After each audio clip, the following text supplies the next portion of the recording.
Assalamualaikum warahmatullahi wabarakatuh. Perkenalkan saya Muhammad Rafi dengan NIM 01021382328176.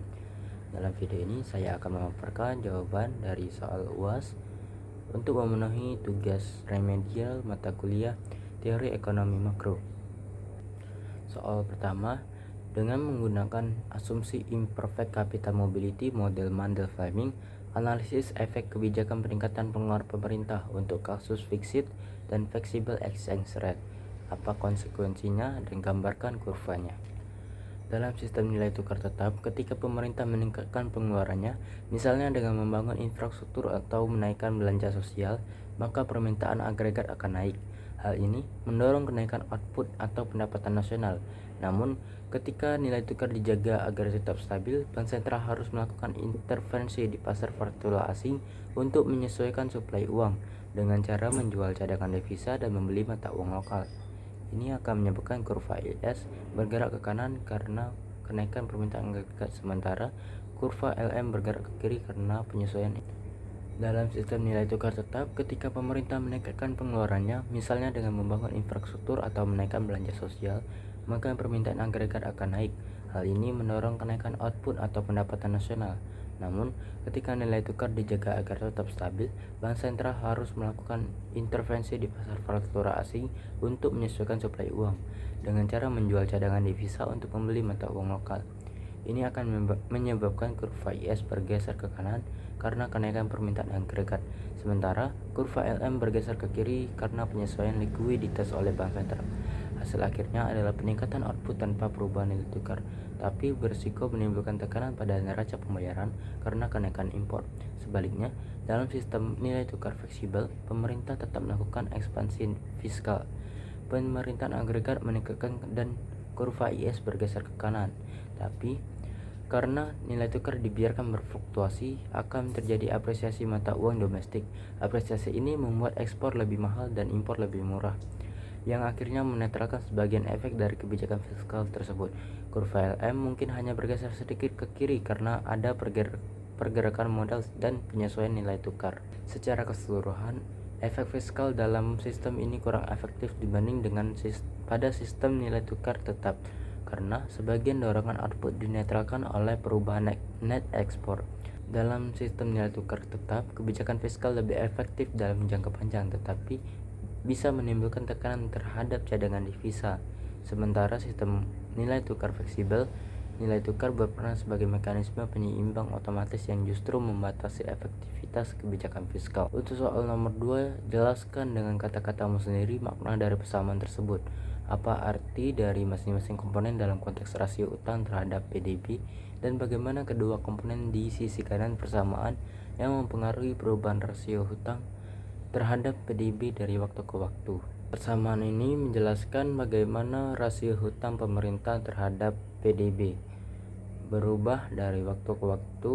Di sisi kiri itu selisih antara rasio hutang PDB sekarang dengan rasio PDB sebelumnya.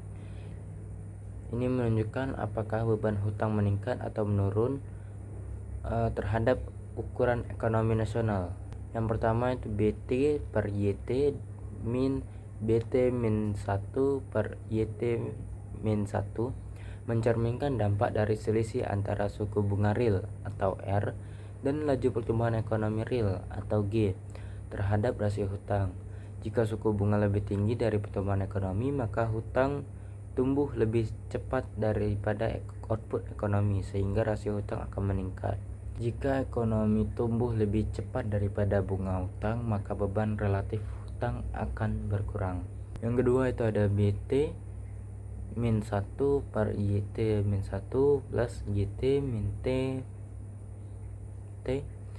per YT merupakan selisih antara pengeluaran pemerintah dan penerimaan pajak atau tanpa bunga hutang. Jika pemerintah mengalami defisit, maka rasio bernilai positif dan akan menambah rasio hutang terhadap PDB.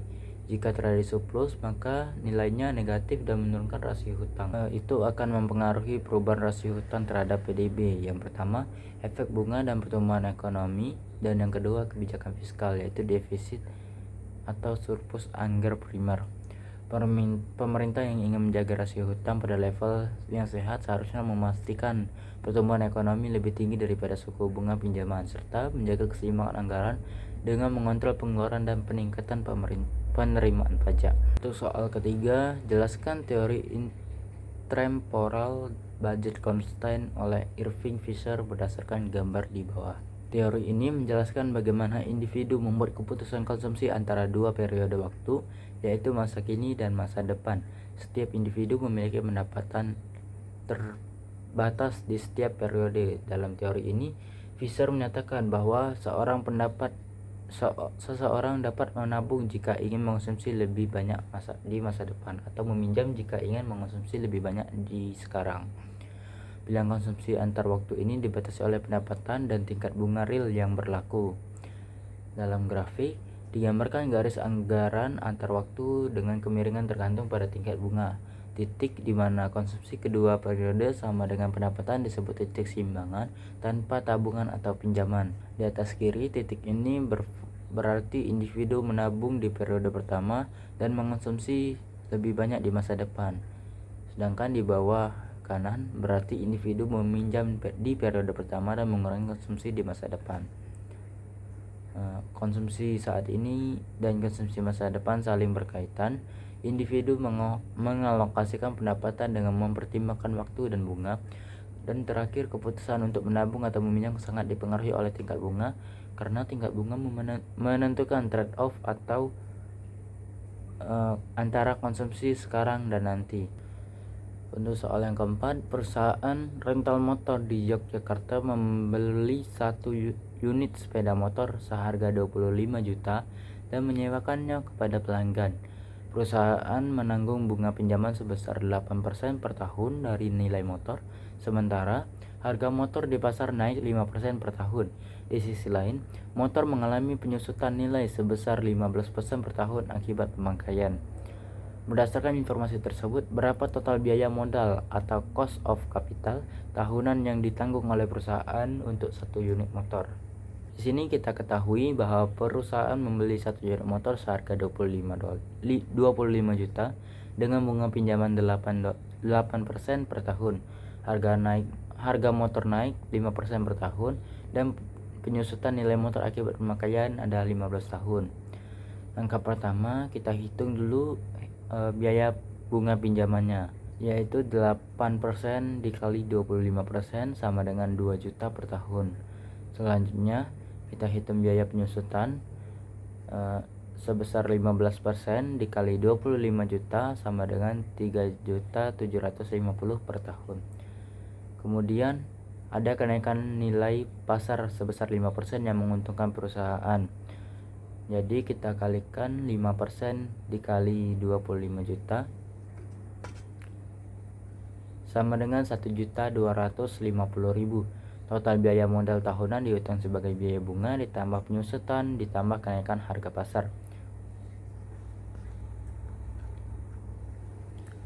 Maka 2 juta ditambah 3.750 dikurang 1.250 sama dengan 4.550 per tahun. Jadi total biaya modal tahunan yang ditanggung oleh perusahaan untuk satu unit motor tersebut adalah 4.500. Demikianlah penjelasan saya mengenai jawaban dari soal UAS ekonomi makro. Apabila ada salah kata, saya mohon maaf. Saya akhiri. Wassalamualaikum warahmatullahi wabarakatuh.